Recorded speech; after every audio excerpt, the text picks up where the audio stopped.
Hey everybody, it's Ruby here today, and I thought that I would do a book review for Lexicon by Max Barry. This is a book that a couple of people have reviewed in the BookTube community. It was part of the Book Riot subscription, the quarterly subscription that people get, and I thought that it sounded pretty cool. It could be described as a sci-fi action book about the power of words.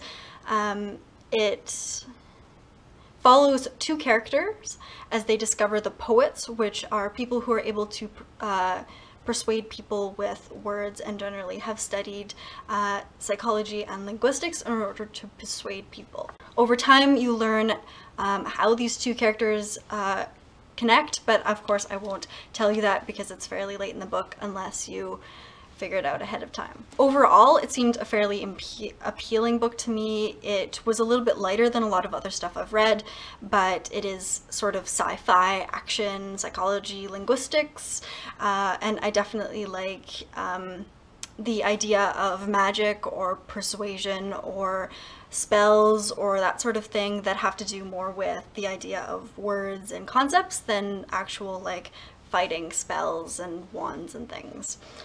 Although, don't get me wrong, I like those things as well. And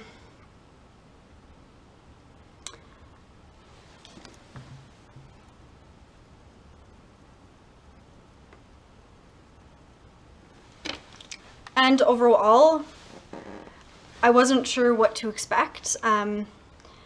When I looked through the reviews just as I was about to do this video, I discovered that there's been a lot of high praise for it, but personally I hadn't actually heard about it until I heard about it in the BookTube community. There wasn't a lot of overall press or anything like that, so I kind of went into this blind, and unfortunately it underwhelmed me by quite a bit. It relies a little bit more on the action side of things than it does the sort of science behind anything. It jumps you right into the plot of one of the characters, and you have to rely mainly on dialogue to really understand what's going on. And because the two characters are intertwined, you'll see similar people come up.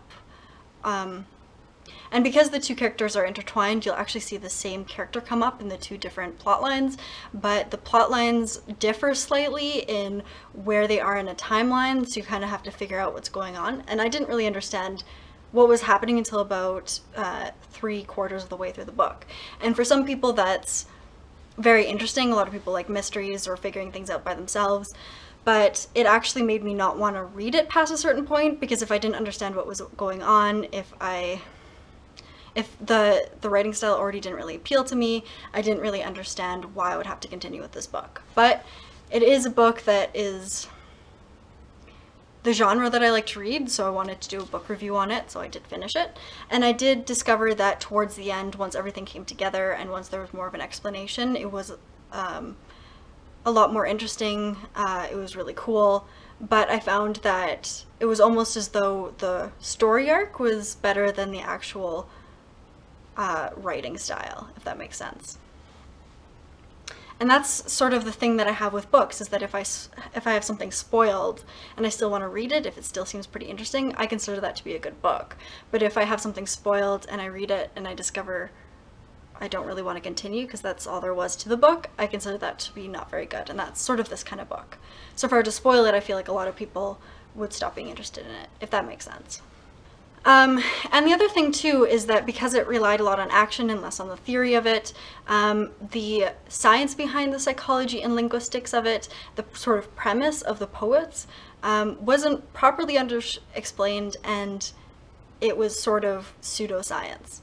And in any other sci-fi book, that would have been okay, because that's what sci-fi is. It's pseudoscience, it's exploring ideas, but this was in basically an alternative view of our world. Like, it takes place in Australia and in America, and if that's the case, I kind of felt like he was almost expanding the science beyond what you could really do.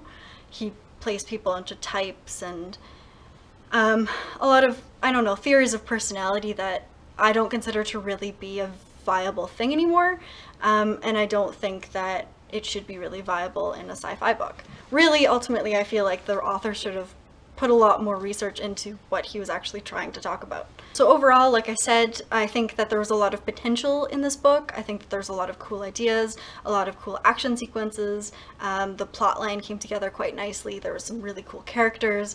There's a school of poets, of people who learn psychology and linguistics, which I thought seemed really cozy and something that I definitely wanted to visit myself. But I found that overall, it wasn't a book that I would read again.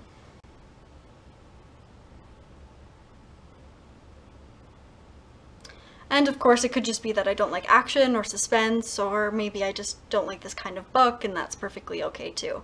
So I'd give this a 3 out of 5. I'm still glad I read it, but I could have gone without reading it as well.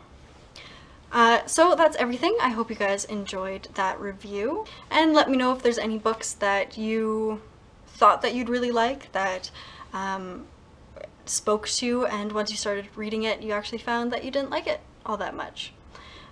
So of course, like, comment, subscribe, do your thing, and I will talk to you guys later.